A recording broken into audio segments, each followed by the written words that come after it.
पहले हमने बात की थी सपोर्ट के लिए बॉडी के अंदर, एनिमल्स की बॉडी के अंदर स्केलेटल सिस्टम पाया जाता है। स्केलेटल सिस्टम हमने डिटेल में डिस्कस कर लिया।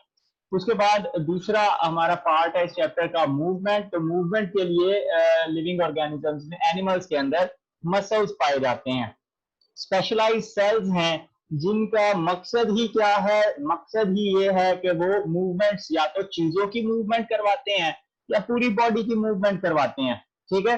और इन सेल्स के अंदर स्पेशलाइज्ड प्रोटीन्स होती हैं, और ये प्रोटीन्स जब मिलके काम करती हैं तो जिस तरह हमने वहां पे चैप्टर नंबर 11 के अंदर एटीपी सिंथेज देखा था, जो एक बहुत बड़ी सी मशीन की तरह, टरबाइन की तरह काम करता है, तो वैसा ही मैकेनिज्म यहाँ पर भी है। और बहुत खूबसूरत, इस बुक का सेकंड ईयर का सबसे खूबसूरत मैकेनिज्म जो है वो तकरीबन ये है, जिसको समझ आ जाए उसके लिए, ठीक है जी। तो स्पेशलाइज्ड प्रोटीन्स हैं, एक्टिन और मायोसिन मिल के चीजों को मूव करवाने का काम करती हैं। ओवरऑल हमारी बॉडी में 3 तरह के मसल्स पाए जाते हैं, इनके बारे में पता होना आपको जरूरी है क्योंकि ये प्रैक्टिकल में पूछा जाता है। वो 3 तरह के मसल्स कौन से हैं? स्मूथ मसल्स हैं, कार्डियक मसल्स हैं और स्केलेटल मसल्स हैं। इनकी तस्वीर आपने आइडेंटिफाई करनी होती है या माइक्रोस्कोप में लगे होते हैं, तो उनको आपने आइडेंटिफाई करना होता है। तो सबसे पहले आते हैं smooth muscles. Smooth muscles earliest type of muscles हैं जिनका एवोल्यूशन हुआ था, ठीक है। एनिमल किंगडम में सबसे सिंपल, सबसे पहले जो मसल्स बने वो स्मूथ मसल्स थे। ये तमाम तरह के एनिमल्स में पाए जाते हैं, यानी कि उन एनिमल्स के फिर जो बच्चे थे उन सब बच्चों में, तमाम नस्लों में ये मसल्स अभी तक मौजूद हैं। लंबे मसल्स होती हैं और स्पिंडल शेप्ड होती हैं। स्पिंडल शेप से मुराद है कि जिस तरह यहाँ पे आपको नजर आ रहा है कि वो किनारे बारीक हैं, दरमियान से थोड़ा सा मोटा है, इस शेप को स्पिंडल शेप कहते हैं। तो चरखी को आम जबान में स्पिंडल कहते हैं, ठीक है। वो किनारों से बारीक और दरमियान से मोटी होती जाती है वक्त के साथ साथ जब आप उस पर धागा लपेटते जाएं। तो स्पिंडल शेप होता है। सिंगल न्यूक्लियस, एक सेल के अंदर एक न्यूक्लियस होगा। ये क्यों जरूरी है बताना? ये इसलिए कि आगे वाले सेल्स के अंदर ज्यादा न्यूक्लियस भी होते हैं। नो स्ट्राइएशंस, इनके ऊपर धारियां कोई नहीं होती। ये क्यों बताना जरूरी है? ये भी इसलिए बताना जरूरी है कि अगले वाले सेल्स के ऊपर धारियां भी होंगी। अब इनकी खास बात यह है कि ये इनवॉलंटरी होते हैं, यानी कि ये आपके कंट्रोल में, आपकी मर्जी के ताबे नहीं होते, बल्कि इनकी अपनी मर्जी होती है कि इन्होंने क्या काम करना है, क्या नहीं करना, ठीक है। आमतौर पे ये स्पॉन्टेनियसली यानी कि खुद ब खुद कॉन्ट्रैक्ट करते हैं, और इनकी कॉन्ट्रैक्शन स्लो होती हैं, बहुत तेजी के साथ कॉन्ट्रैक्ट नहीं कर सकते। मसलन यहाँ पे आप आंख के मसल्स को कॉन्ट्रैक्ट करते हुए देख सकते हैं। और फिर इनका मकसद क्या होता है? इनका मकसद होता है आमतौर पे फ्लो ऑफ सब्सटेंसेस को रेगुलेट करना, ठीक है। मिसाल के तौर पे डाइजेस्टिव सिस्टम है, तो आपने जो खुराक खाई है वो अगले 36 घंटे आपकी बॉडी में मूव करती रहेगी, तो उसकी मूवमेंट को कंट्रोल कौन करता है? उसकी मूवमेंट को कंट्रोल करता है डाइजेस्टिव सिस्टम में लगे हुए मसल्स, ठीक है। मिसाल के तौर पे आपके स्टमक के अंदर मसल्स लगे हुए हैं, आपकी पूरी आंत के अंदर, स्मॉल इंटेस्टाइन में और लार्ज इंटेस्टाइन में, दोनों में स्मूथ मसल्स लगे हुए हैं, ठीक है। इसी तरह आपकी ब्लड वेसल्स में लगे हुए होते हैं। ब्लड वेसल्स में कंट्रोल करते हैं वेजो कंस्ट्रिक्शन और वेजो डायलेशन को।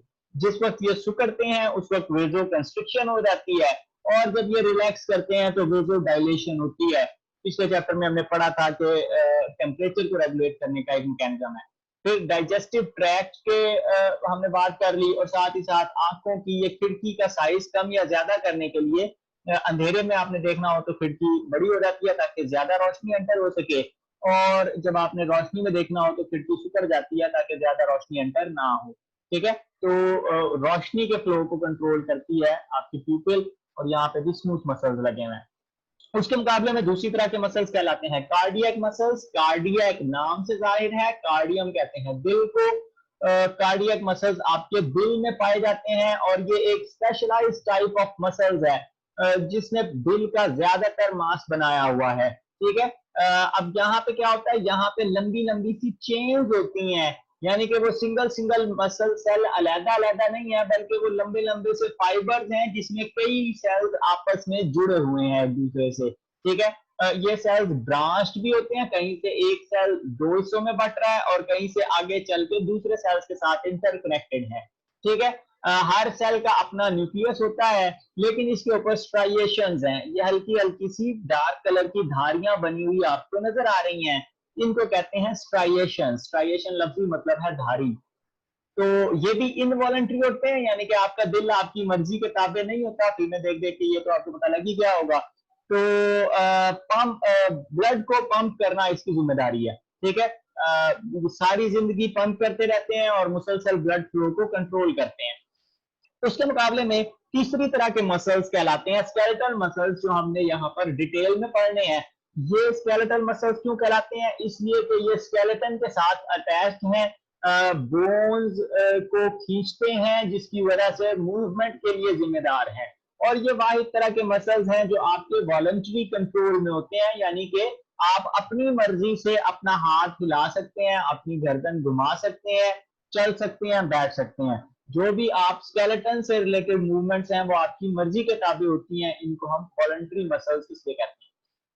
फिर ये भी देखने में स्ट्राइप्ड या स्ट्राइएटेड होते हैं, इनके ऊपर धारियां नजर आती हैं डार्क कलर की और फिर लाइट कलर की, ठीक है। तो वो पैटर्न बना हुआ है, ये पैटर्न क्या है ये आगे चल के देखेंगे। तो लाइट और डार्क बैंड जिसके ऊपर बने हुए होते हैं, अटैचमेंट होती है इनकी बोन्स के साथ। बोन्स के साथ ये जिस चीज से जुड़े होते हैं वो कोलेजन का एक बंडल है। ये यहाँ पे आपको मसल दिखाया हुआ है और इस मसल के साथ ये व्हाइट कलर का एक मटेरियल है।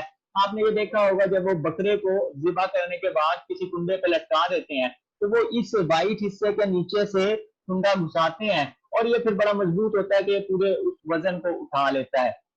तो ये जो बंडल्स ऑफ कोलेजन है जिनके जरिए से मसल हड्डी के साथ जुड़ा हुआ है, इन बंडल्स को टेंडन कहते हैं, ठीक है।